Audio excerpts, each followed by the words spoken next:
Thank you, College DuPage staff and all those represented here that made this an opportunity for me to get this scholarship.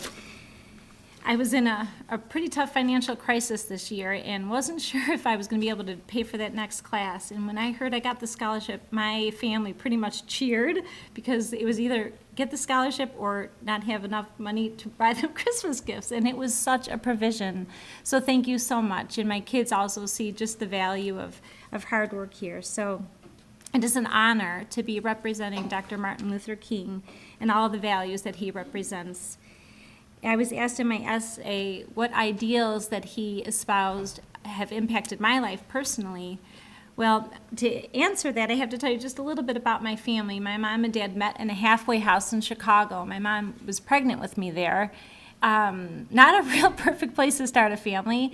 They tried to make it together, but unfortunately, they both had mental illnesses. My mom probably more than my dad. My mom spent 30 years in an institution when institutions were there. She was in Elgin State and Manteno and many others. And I had to watch her live in some deplorable conditions, as well as my father. But that didn't stop me from wanting to pursue social work and these goals. I think it was because of the pain emotionally and the loneliness that left me an orphan, although my aunt's here today who raised me at the age of 9. She took me in.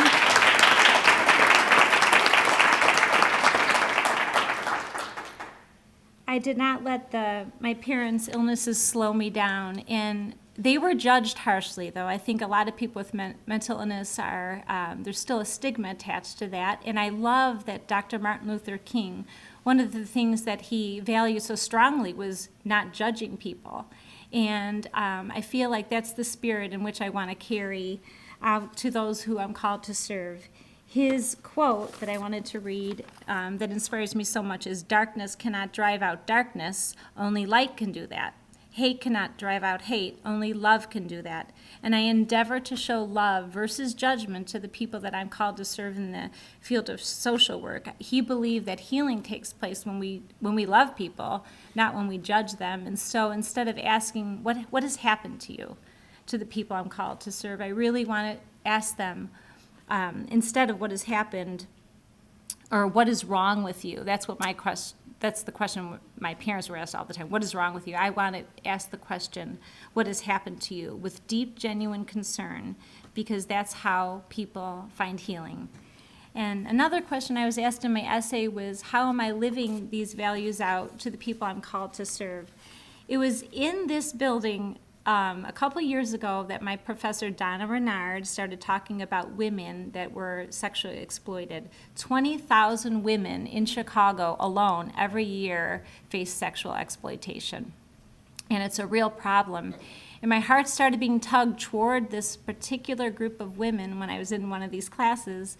And through my volunteer work and my classes here, I found out about Naomi's House. And I've been there on the staff for the past 2 years. And one of the quotes that I gave one of our participants the other day, she was ready to go back to her trafficker. She was getting tired of the program. And I was able to give one of Martin Luther King's quotes that says, "If you can't fly, run. If you can't run, walk. If you can't walk, crawl. But whatever you do, move forward." And I'm like, you're not going back to your trafficker. Nope. You're gonna move forward, and I don't care if you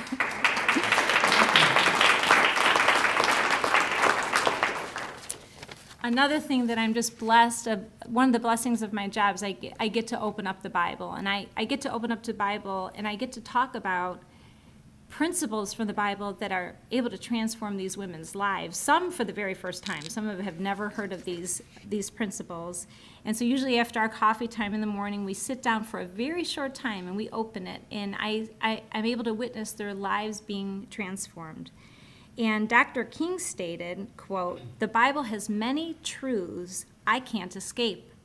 He believed in faith so much that he entered seminary at the age of 19, and he thought that that was the best way he could reach the masses.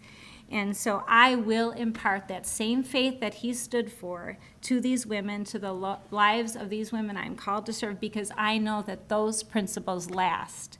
Those are the things that they can take with them. I believe that they can heal. I believe that they can develop purpose. And as this video just represented, I believe in purpose. And Dr. Martin Luther King said, if a man hasn't discovered something that he's willing to die for, he isn't fit to live. He believed that passion is important in order to reach success.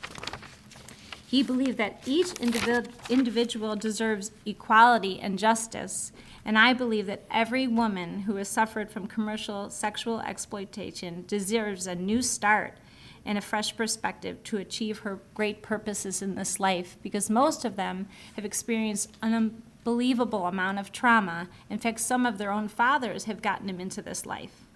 And it humbles me to serve them. It humbles me to see their pain, but it gives me such great courage. I think sometimes, are they teaching me or am I teaching them?